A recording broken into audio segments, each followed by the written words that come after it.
Hello everyone and welcome to CoLearner, dedicated to redefine your learning experience.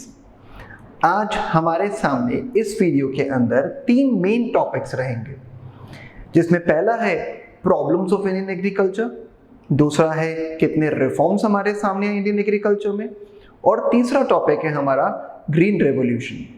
इन तीनों topics को एक summary को हम लोग समझेंगे और इस वीडियो को खत्म करेंगे। तो let us begin with the problem of Indian agriculture. जो सबसे पहली प्रॉब्लम हमारे सामने आती है वो आती है हेवी डिपेंडेंस ऑन रेनफॉल। हमारा इंडियन एग्रीकल्चर हेवीली डिपेंडेंट है रेनफॉल के ऊपर, मतलब we don't have permanent source of irrigation in our country.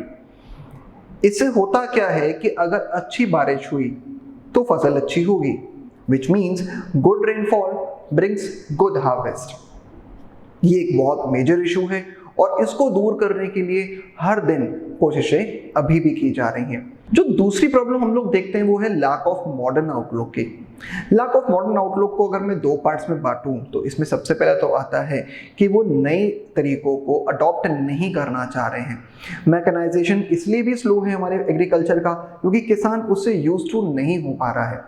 जो सेकेंड प्रॉब्लम हम लोग फेस करते हैं वो करते हैं कि वो कौन सी क्रॉप्स उगा रहे हैं। आज भी food security crops like wheat, rice, इसके ऊपर वो ज़्यादा रिलायबल है।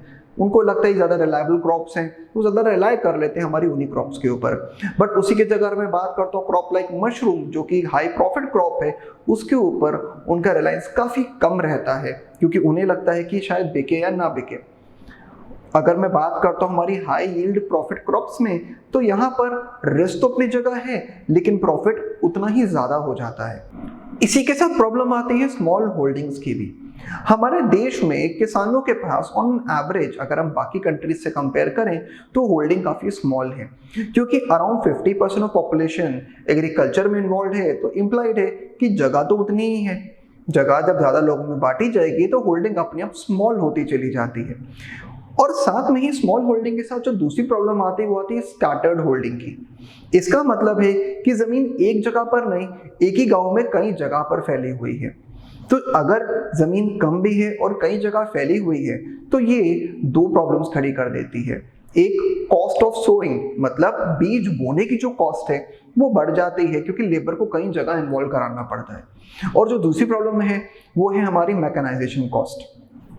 ट्रैक्टर एक जगह नहीं कई जगह चलाना पड़ेगा। इरिगेशन जो हमारे जितने भी इक्विपमेंट लगेंगे वो एक जगह नहीं कई जगह लगाने पड़ेंगे। तो जो कॉस्ट ऑफ इन्वेस्टमेंट है मैकेनाइजेशन की वो कंपैरेटिवली काफ़ी ज़्यादा पड़ जाती है।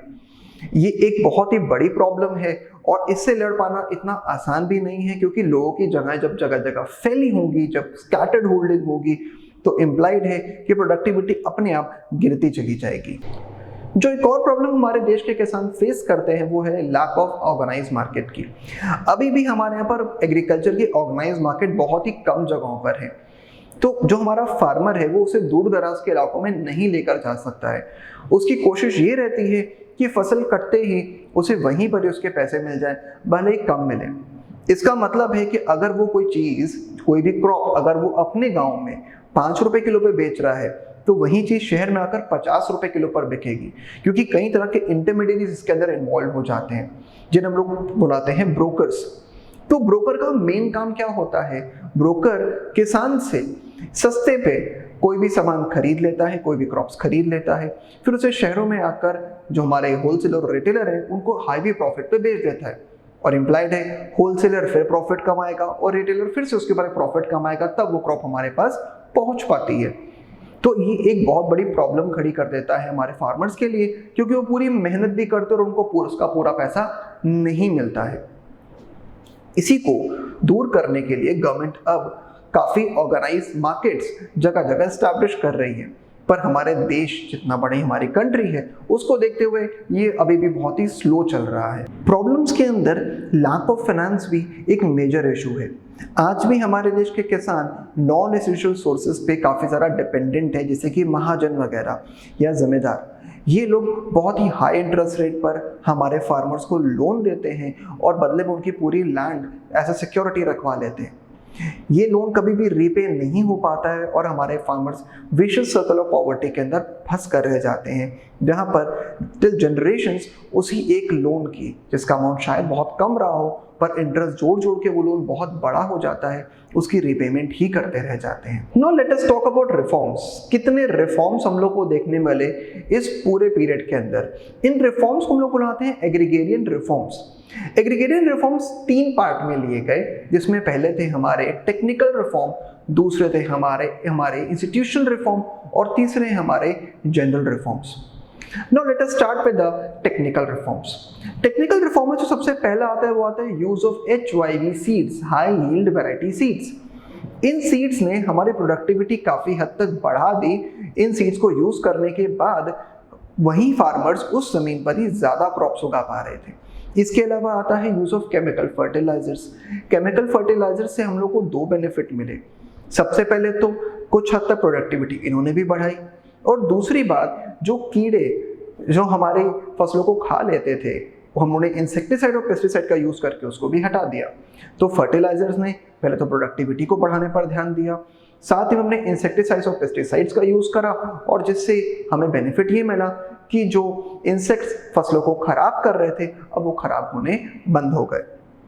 इसी के साथ ही हम लोगों ने साइंटिफिक फार्म मैनेजमेंट प्रैक्टिसेस को भी इन्वॉल्व किया, जिसमें किसानों को ये बताया गया कि क्रॉप रोटेशन कैसे करा जाता है, क्या आपको कब कौन सी क्रॉप लगानी चाहिए, how to check the productivity of the soil, quality of soil को कैसे इम्प्रूव करा जा सकता है, एक्सेट्रा एक्सेट्रा। इसी के साथ ही ज़्यादा से ज़्यादा मैकेनाइजेशन मतलब यूज ऑफ मशीनरी को बढ़ाया गया ताकि काम जल्दी हो सके और काम में वेस्टेज कम से कम हो, जिसमें ट्रैक्टर, हार्वेस्टर इन सब के यूज़ करे गए। सेकेंड हमारे लिस्ट में आते हैं हमारे institutional reforms. In the institutional reform जो सबसे पहला रिफॉर्म इंट्रोड्यूस करा गया वो करा गया इंटरमीडिएरीज को बाहर का रास्ता दिखाना, अबॉलिशन ऑफ इंटरमीडिएरीज। जैसे मैंने अभी आपको बोला कि ब्रोकर एक हेवी प्रॉफिट कमा रहे हो और एग्जैक्टली तो वो कुछ काम करते भी नहीं है पर सारा प्रॉफिट तो वहीं ले जाते हैं। तो सबसे पहला काम था एक ऑर्गेनाइज मार्केट बनाकर इंटरमीडिएरीज को मतलब ब्रोकर्स को इस पूरी दौड़ से बाहर कर देना। सेकंड जो था वो था रेंट रेगुलराइजेशन। जो लैंडलॉर्ड है वो अपने मन माफिक रेंट नहीं ले सकता, रेंट को फिक्स कर दिया गया कि इससे ज़्यादा रेंट अब आप चार्ज नहीं कर सकते हो।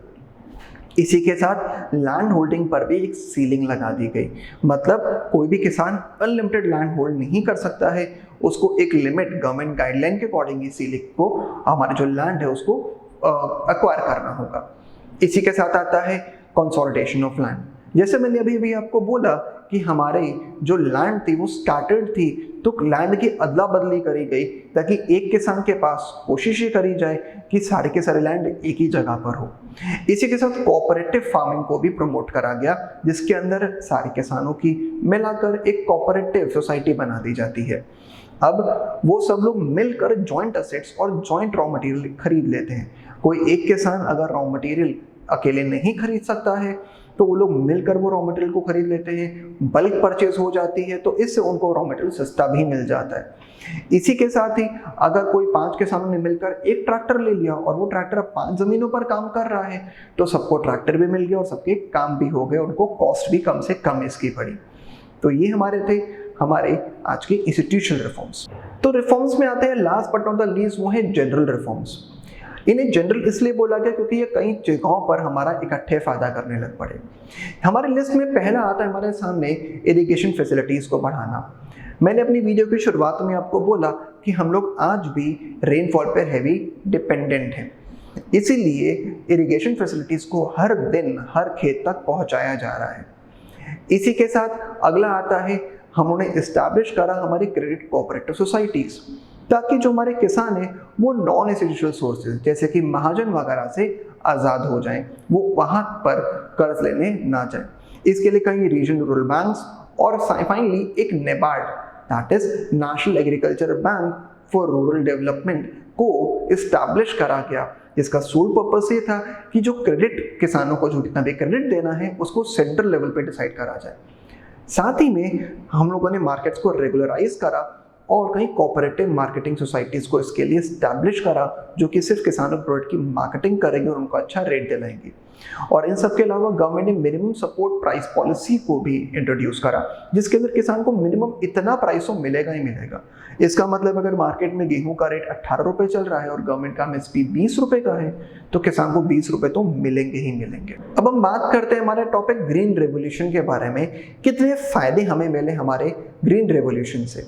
तो फायदों के लिस्ट में जो पहला फायदा हम लोग को देखने को मिलता है वो है हमारी इंक्रीज इन प्रोडक्टिविटी।